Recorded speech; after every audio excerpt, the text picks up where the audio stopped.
Hello friends, chapter 3 start करेंगे इस video में। चैप्टर का नाम है pair of linear equations in two variables. यहां लीनियर इक्वेशन को पहले समझ लीजिए क्या होती है।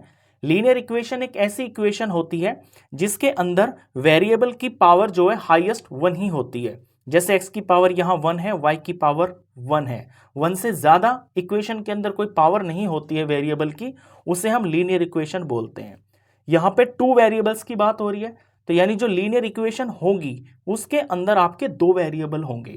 जैसे यहाँ पे ये x एक वेरिएबल है और y एक दूसरा वेरिएबल है, और फिर यहाँ पे पेयर भी लिखा हुआ है। यानी linear equation in two variables का पेयर होगा।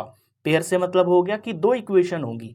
जैसे x plus 3y is equal to 6, ये एक इक्वेशन होगी है, और 2x minus 3y is equal to 12, ये नंबर 2 इक्वेशन होगी है। तो दो इक्वेशन होगी है, यानी कि ये पेयर हो गया है। तो आपको इस तरह से दो इक्वेशंस दी जाएंगी, उनके अंदर आपको सॉल्यूशन फाइंड करना है। सॉल्यूशन फाइंड करने से मतलब है कि जो यहाँ वेरिएबल है, जो कि यहाँ x और y है, इनकी आपको वैल्यूज फाइंड करनी होती हैं। ये वैल्यूज इस तरह से होनी चाहिए कि वो दोनों इक्वेशंस को सेटिस्फाई करे। अब इसकी जनरल फॉर्म देख लीजिए।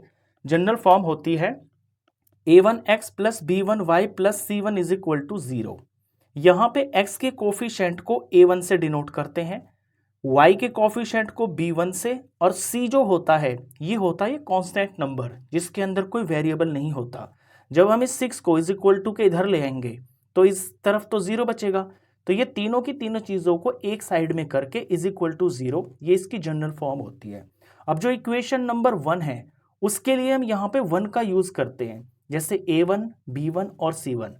और जो दूसरी वाली इक्वेशन होती है उसमें हम a2, b2 और c2 का यूज़ करते हैं। तो यहाँ पे जो a2 है ये हो गया सेकंड इक्वेशन में x का कोफिशिएंट, जो b2 है ये सेकंड इक्वेशन में y का कोफिशिएंट हो गया, और जो c2 है ये सेकंड इक्वेशन में ये कांस्टेंट वैल्यू हो गई है। ये इसकी जनरल फॉर्म हो गई है। अब इक्वेशंस को हमें सॉल्व करके वेरिएबल्स फाइंड करने होते हैं। तो इसके तीन तरीके होते हैं। पहला तरीका होता है ग्राफिकल मेथड। इन इक्वेशंस को आपको ग्राफ पे प्लॉट करना होता है, वहां से आपको x और y की वैल्यूज पता चल जाती हैं। दूसरा होता है सब्स्टिट्यूशन मेथड, और तीसरा होता है एलिमिनेशन मेथड। एक चौथा मेथड पहले था आपके सिलेबस में, क्रॉस मल्टीप्लिकेशन मेथड, लेकिन वो अब न्यू सिलेबस में काट दिया गया है।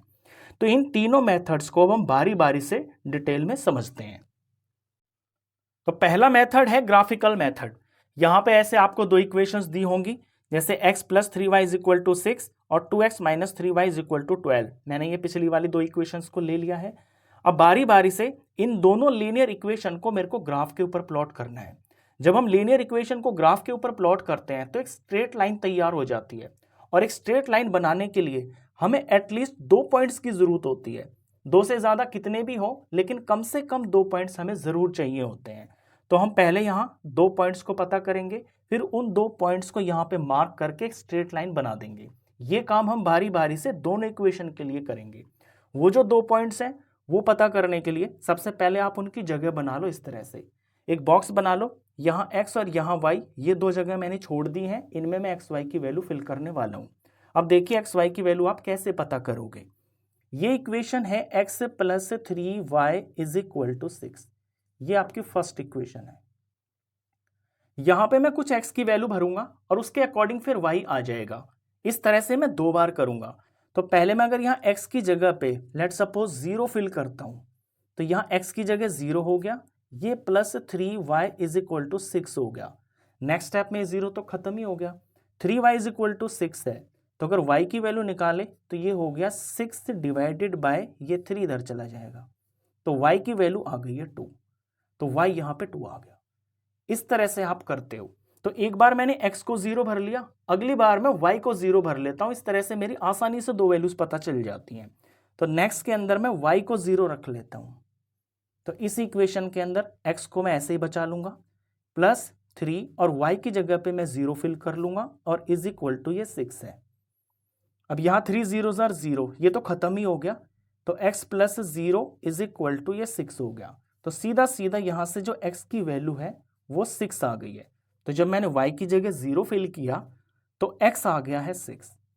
अब ये ऐसे ही मेरे को दो वैल्यूज मिल गई है, इनको हम इस तरह भी लिखते हैं ब्रैकेट के अंदर ब्रैकेट बना के पहले x लिखते हैं जो कि 0 है, फिर y लिखते हैं जो कि 2 है। इस तरह से पॉइंट को लिखा जाता है। दूसरा पॉइंट इसके अंदर आ गया 6 और ये 0। अब इन पॉइंट्स को मैं यहाँ पे ग्राफ के अंदर प्लॉट करता हूँ। इस तरह से आप ग्राफ तैयार कर लोगे। ये एक्स एक्सिस है, ये वाई एक्सिस है।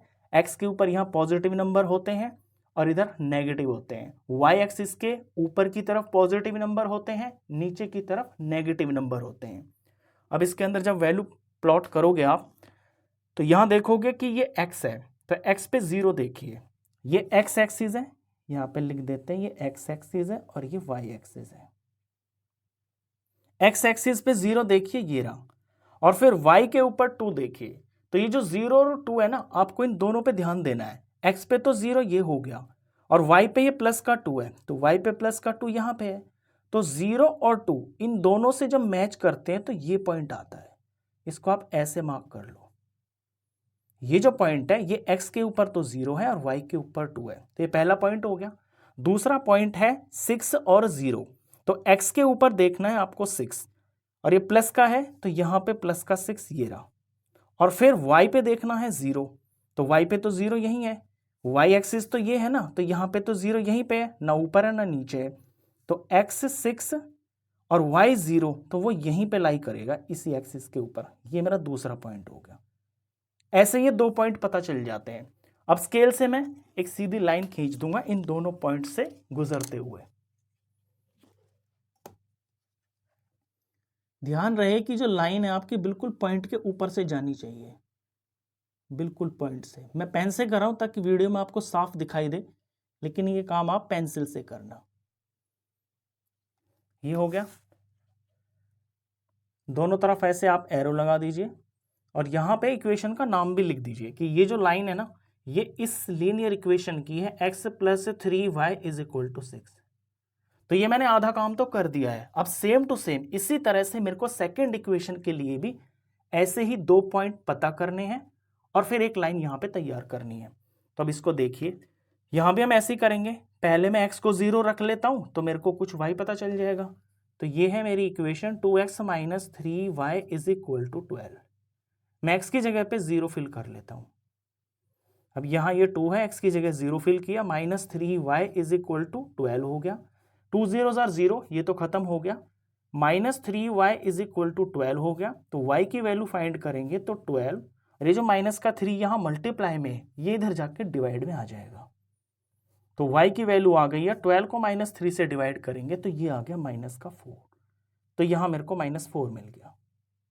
इसी तरह से अगली बारी में मैं y को 0 रख लेता हूं। आप यहां 0 की जगह कुछ और भी रख सकते हो, वो डिपेंड करता है कि इक्वेशन किस तरह की है। तो यहां मैं y को 0 रख लेता हूं, तो ये 2x - 3 और इस बार मैं y को 0 रख रहा हूं = ये 12 हो गया। तो 3 0s are 0, ये चीज तो खत्म हो गई। तो 2x = 12 आ गया। तो x की वैल्यू आ गई है 12 / 2, इट मीन्स कि ये 6 आ गया। तो यहां बॉक्स में हम 6 भर लेते हैं।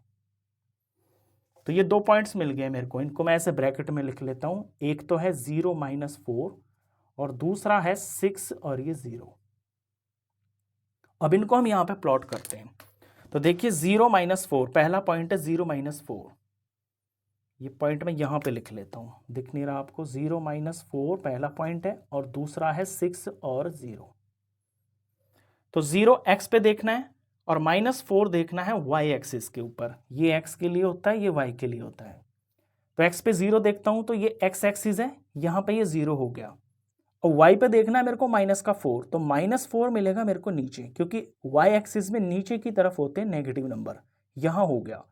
तो इस 0 के सामने और इस -4 के सामने ये पॉइंट बन रहा है, इसे मैं ऐसे मार्क कर लेता हूं। तो एक ये पॉइंट हो गया। दूसरा है 6 0, 6 देखना है मेरे को x एक्सिस पे। तो x एक्सिस का प्लस का 6 यहां पे है और y पे यहां 0 है, तो y एक्सिस के ऊपर तो 0 यही है। तो ये दोनों आमने सामने यहां पे पॉइंट बन रहा है। तो इसी को मैं दोबारा से ऐसे मार्क कर देता हूं रेड कलर में। ये मैंने मार्क कर दिया। तो ये मेरे को 2 पॉइंट्स मिल गए। इनसे होते हुए मैं एक लाइन खींच देता हूं।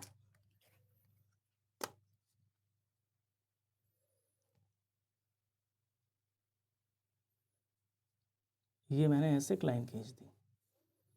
तो ये जो लाइन बनी है ये आपकी सेकेंड इक्वेशन की बनी है, इसके यहाँ पे जगह हो तो आप ये इक्वेशन लिख देना 3x minus 2x minus 3y is equal to 12। अब जब आप ये दोनों लाइन बना दोगे ग्राफ के ऊपर तो ये लाइन आपको कहीं पे इंटरसेक्ट होती हुई दिख रही है, यहाँ पे ये इंटरसेक्ट हो रही है ना, यहाँ पे इस पॉइंट के ऊपर ये इंटरसेक्ट हो रही है।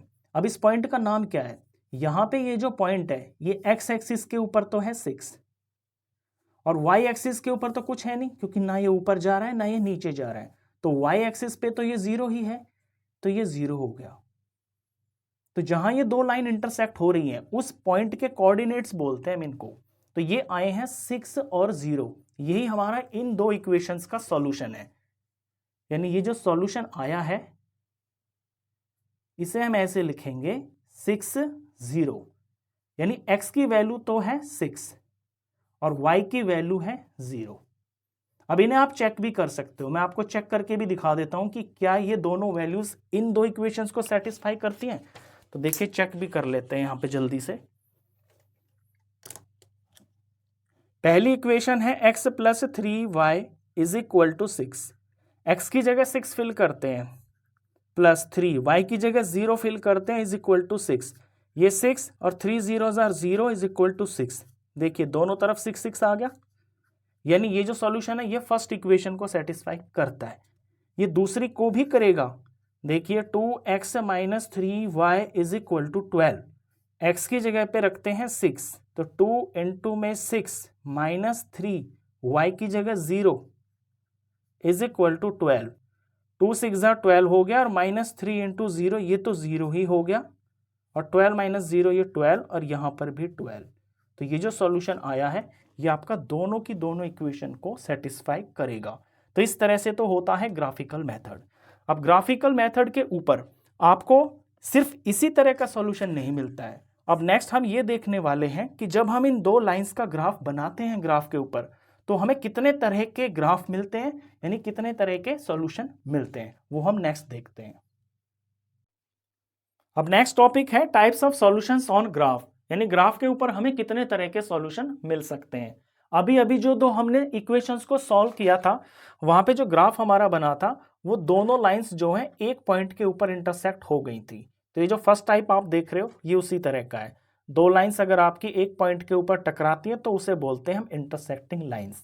लेकिन ये जो दो लाइंस है ना ये इन दो केसेस में भी हो सकती हैं। ऐसा भी हो सकता है कि ये दोनों लाइंस एक दूसरे को पूरी तरह से ओवरलैप करें, जैसे ये फर्स्ट इक्वेशन की लाइन हो गई है, ये सेकंड इक्वेशन की लाइन हो गई है, पूरी तरह से एक दूसरे को ये ओवरलैप कर रही हैं। इन्हें बोलते हैं हम कोइंसिडेंट लाइंस। या फिर ऐसा हो सकता है कि ये दोनों लाइंस पैरेलल हो, कहीं पे एक दूसरे को टच ही ना करें। अब इन तीनों केस के अंदर होता क्या है, जब लाइंस आपकी इंटरसेक्ट करती है तो उस केस के अंदर एग्जैक्टली वन सॉल्यूशन होता है, उसे हम यूनिक सॉल्यूशन भी बोल सकते हैं, क्योंकि यहाँ पे एक ही पॉइंट बनेगा ना, यहाँ पे कुछ x की वैल्यू होगी कुछ y की वैल्यू होगी, तो वही आपका सॉल्यूशन होगा। तो इस केस में एक ही सॉल्यूशन होता है। लेकिन जब लाइंस कोइंसिडेंट होती है, हर पॉइंट के ऊपर एक दूसरे को टच कर रही होती है, तो वहां पे इनफाइनाइटली मैनी सॉल्यूशंस होते हैं दोनों इक्वेशंस के। और थर्ड केस में जब लाइन पैरेलल होती हैं, कहीं पे टच ही नहीं कर रही होती हैं, तो उस केस में उनका कोई सॉल्यूशन नहीं होता है, यानी कि नो सॉल्यूशन। अभी जो रेड कलर में लिखा हुआ है इसको थोड़ा ध्यान से देखिए। यहाँ लिखा हुआ है consistent pair of linear equations, और इसमें भी consistent pair of linear equation, और इसमें inconsistent pair of linear equation. यानी चाहे आपके जो पेयर ऑफ इक्वेशंस आपको दे रखी हैं उसका चाहे एक सॉल्यूशन है चाहे उसके बहुत सारे सॉल्यूशंस हैं, उस केस में इस वर्ड को आपको याद रखना है, कंसिस्टेंट कंसिस्टेंट, उन्हें हम consistent pair of linear equation बोलते हैं।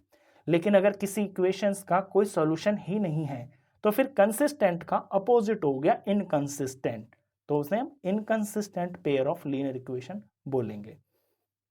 अब कोई दो इक्वेशंस के जो सॉल्यूशन है वो एक है या बहुत सारे हैं या उनका सॉल्यूशन कोई है ही नहीं, ये हम बिना ग्राफ किए बिना ग्राफ को बनाए भी पता कर सकते हैं। उसके लिए ये जो हमारी रेशियोज होती है ना, ये जो जनरल टर्म होती है, जनरल फॉर्म होती है इक्वेशन की, और ये जो यहाँ पे a1 b1 c1 a2 b2 c2 होते हैं, इनकी रेशियो से हम पता कर सकते हैं। नीचे देखिए ये जो ब्लैक पेन से लिखा हुआ है, इन कंडीशंस को ध्यान से देखिए। अगर a1 अपॉन a2 बराबर नहीं है b1 अपॉन b2 के, यानी A1 A2 का रेशियो बराबर नहीं है B1 B2 की जो रेशियो है इसके। तो उस केस के अंदर जो ग्राफ के ऊपर लाइन बनेगी उन इक्वेशंस की वो इंटरसेक्टिंग होंगी, उनका एक ही सॉल्यूशन होगा और उन्हें हम कंसिस्टेंट बोलेंगे। सेकेंड इक्वेशन देखिए, A1 A2 ये ratio is equal to B1 B2 ये रेशियो और C1 अपॉन C2 ये वाली रेशियो, यानी जो तीनों रेशियोज हैं अगर ये बराबर हैं तो उस केस में जो ग्राफ तैयार होगा उन दो इक्वेशंस का वो कोइंसिडेंट लाइंस बनाएंगी ग्राफ के ऊपर, उनके बहुत सारे सॉल्यूशन होंगे और उन्हें हम consistent pair of linear equation बोलेंगे। तीसरी कंडीशन देखिए, जब A1 upon A2 is equal to B1 upon B2 हो लेकिन ये बराबर ना हो C1 अपॉन C2 के, तो उस केस में ग्राफ के ऊपर जो लाइंस बनेंगी उन इक्वेशंस की वो पैरेलल लाइन बनेंगी और उन इक्वेशंस का कोई सॉल्यूशन नहीं होगा और उनको हम बोल सकते हैं inconsistent pair of linear equation. तो जितना अब तक मैंने ये बताया है ये सारा ग्राफ से रिलेटेड है। अब इसके बाद नेक्स्ट टॉपिक में हम अपना सेकेंड जो मेथड है इक्वेशंस को सॉल्व करने का यानी कि सब्स्टिट्यूशन मेथड उसको डिटेल में करेंगे। तो सेकेंड मेथड होता है सब्स्टिट्यूशन मेथड। सब्स्टिट्यूशन मेथड का मीनिंग होता है सब्स्टिट्यूट करना, यानी किसी एक वैल्यू को दूसरी चीज के अंदर फिल करके हम वहां से कुछ रिजल्ट निकालते हैं। तो मैंने उन्हीं दो इक्वेशंस को ले लिया है जिनसे हमने ग्राफ बनाया था, x plus 3y is equal to 6 ये इक्वेशन नंबर 1 और 2x minus 3y is equal to 12 ये इक्वेशन नंबर 2। अब यहाँ पे हम सब्स्टिट्यूशन मेथड को अप्लाई करेंगे। उसके लिए सबसे पहले ये देखिए, जो इसमें सबसे आसान सी इक्वेशन लग रही है ना आपको उसको उठाइए। यहाँ पहली वाली इक्वेशन ही मुझे थोड़ी सिंपल सी लग रही है, ये ले लेता हूं मैं, टेकिंग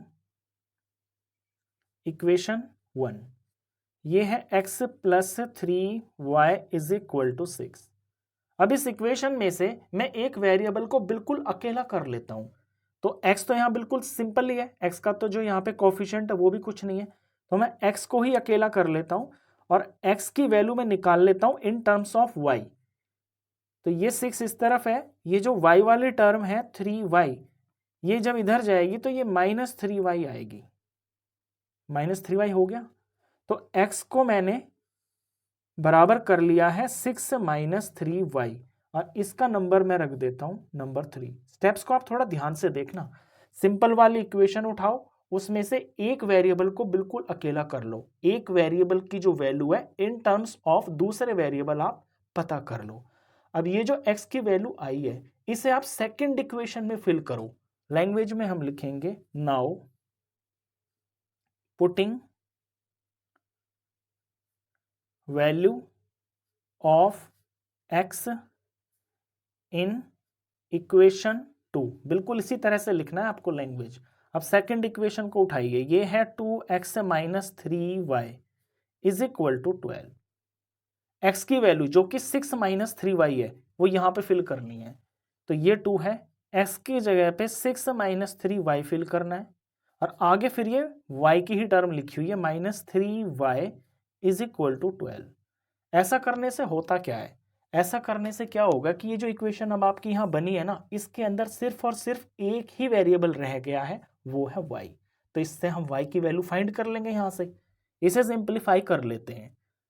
6 2 ज़ा 12 माइनस 3 2 ज़ा 6y और ये माइनस ये 3y इज इक्वल टू इधर आ गया 12। अब यहाँ भी 12 है और यहाँ भी 12 है, तो 12 से तो 12 कैंसिल ही हो गया, ये हम आसानी से कैंसिल कर देंगे। यहाँ पे बचा है माइनस 6y माइनस 3y, दोनों का ऐड हो जाएगा क्योंकि दोनों नेगेटिव के नंबर है लाइक टर्म से, तो माइनस 9y हो गया और इधर कुछ नहीं बचा तो ये 0 है। अब मेरे को यहाँ से y की वैल्यू फाइंड करनी है, तो y इज इक्वल टू हो जाएगा 0, ये माइनस 9 मल्टीप्लाई में इधर जाके डिवाइड में हो जाएगा माइनस 9, तो y की वैल्यू आ गई है 0 डिवाइडेड बाय माइनस 9। अब 0 को किसी से भी डिवाइड आप करो तो वो तो 0 ही रहेगा, तो ये आ गया y इज इक्वल टू 0। तो एक वेरिएबल मैंने पता कर लिया y इज इक्वल टू 0। अब इसके बाद मेरे को x भी पता करना है, तो x की वैल्यू फाइंड करने के लिए ये जो y की वैल्यू आई है ना इस वैल्यू को आप इस नंबर 3 इक्वेशन में पुट कर दोगे। अब हम यहाँ फिर से लैंग्वेज लिखेंगे, now putting value of y in equation number 3। Equation number 3 है x माइनस 6 माइनस 3y। तो x is equal to x is equal to 6 minus 3y। x की ही वैल्यू हमको फाइंड करनी है, तो x इज इक्वल टू ये 6 minus 3 और y की जगह पे हम 0 फिल कर लेंगे। तो x is equal to 6 minus 3 into 0, ये तो 0 ही हो गया, तो x इज इक्वल टू 6 आ गया। तो ऐसे मैंने x भी फाइंड कर लिया। देखिए वहाँ भी मेरे जो वैल्यूज आई थी वो 6 और 0 ही आई थी, यहाँ भी जो सॉल्यूशन आया है इस मेथड से भी वो मेरा 6 0 आ गया। तो x तो आ गया 6 और y आ गया 0। ये होता है सब्स्टिट्यूशन मेथड। इसके बाद जो नेक्स्ट मेथड होता है एलिमिनेशन मेथड, वो बिल्कुल सिंपल होता है, वो हम नेक्स्ट स्टेप में करेंगे। अब करेंगे हम तीसरा और सबसे लास्ट मेथड, जो कि है एलिमिनेशन मेथड। ये तीनों मेथड में सबसे आसान मेथड होता है इक्वेशंस को सॉल्व करने का। इसके अंदर जो वर्ड एलिमिनेशन है, इसका मतलब होता है किसी चीज को खत्म करना। तो एक वेरिएबल को इसके अंदर एलिमिनेट किया जाता है। स्टेप्स देखिए, यहाँ पे ऐसे आपको दो इक्वेशंस दे रखी होंगी। सबसे पहले इनकी आप मार्किंग कर लेना, नंबर 1 और नंबर 2।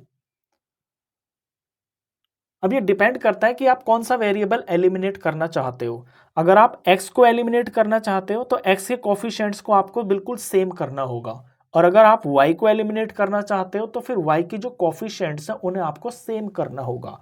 मैं यहाँ पे x को एलिमिनेट करूंगा, इनके कोफिशिएंट को सेम करने के लिए मुझे क्या ध्यान देना होगा। देखिए यहाँ तो नंबर बहुत छोटे हैं, ये नंबर बहुत बड़े भी हो सकते हैं। यहाँ पे 3 और 2 है, 3 और 2 का जो एलसीएम होता है ना, वो होता है 6। यानी सबसे छोटा नंबर मैं 3 और 2 से 6 बना सकता हूं। तो इधर देखिए, यहां x का जो कोफिशिएंट है ना, वो मैं 6 बनाऊंगा, 6x, इधर भी और इधर भी 6x बनाऊंगा। अब ये 6x बनाने के लिए यहां मेरे को मल्टीप्लाई भी करना पड़ेगा इस इक्वेशन को। अगर 3x से मुझे 6x बनाना है तो यहां 2 से मल्टीप्लाई करना पड़ेगा सारी की सारी इक्वेशन को, यानी बोथ साइड। और यहाँ 2x को 6x बनाने के लिए मेरे को बोथ साइड पूरी इक्वेशन को यहां तक लेता हूं मैं, ये तो मेरा नंबर लिखा हुआ है, ये मेरे को 3 से मल्टीप्लाई करना पड़ेगा। बस इतना ही ध्यान लगाना है आपको। इसके बाद में पूरी इक्वेशन को बोथ साइड आपको मल्टीप्लाई करके यहाँ पे उसके अकॉर्डिंग नंबर्स लिखने हैं।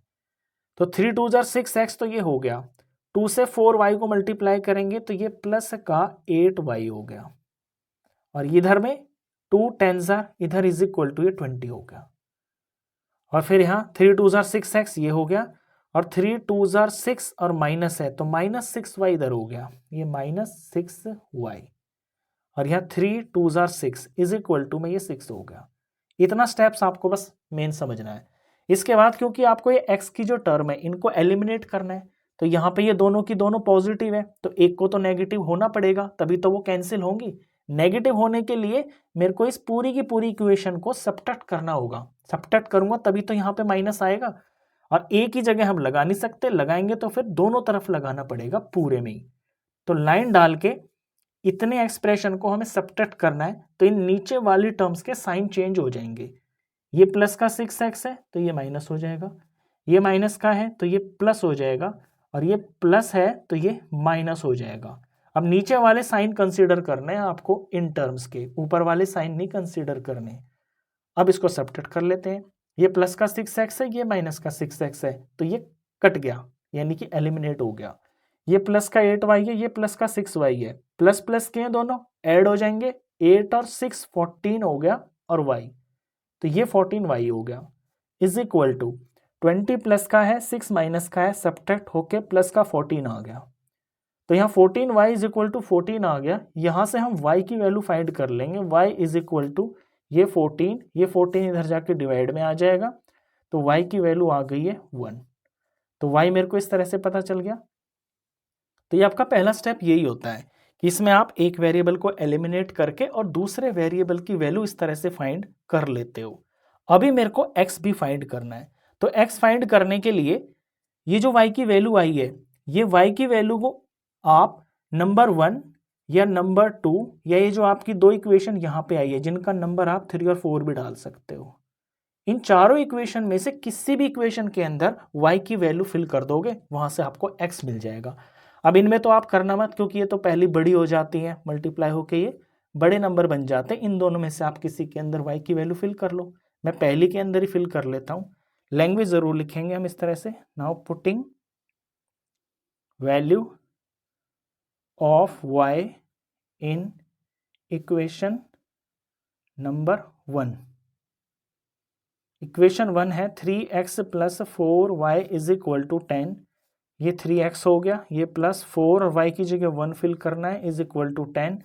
तो ये 3x प्लस 4 1 जार 4 इज इक्वल टू 10 और 3x इज इक्वल टू 4 को यहाँ से हटाना पड़ेगा, तो 10 minus 4 3x is equal to यहाँ पे 6 हो गया। और x की वैल्यू हमको फाइंड करनी है, तो ये 6 x के पास मल्टीप्लाई में 3 है, तो इधर जाकर ये डिवाइड में हो जाएगा। तो x की वैल्यू आ गई है यहाँ पर 2। तो ऐसे मैंने यहाँ पे x की वैल्यू फाइंड कर दी। तो इस तरह से इस इक्वेशन का जो सॉल्यूशन है उसे हम लिख सकते हैं 2,1, यानी x की वैल्यू तो होगी 2 और y की वैल्यू होगी 1। ये इस चैप्टर में जो थर्ड मेथड था ये सबसे आसान मेथड था।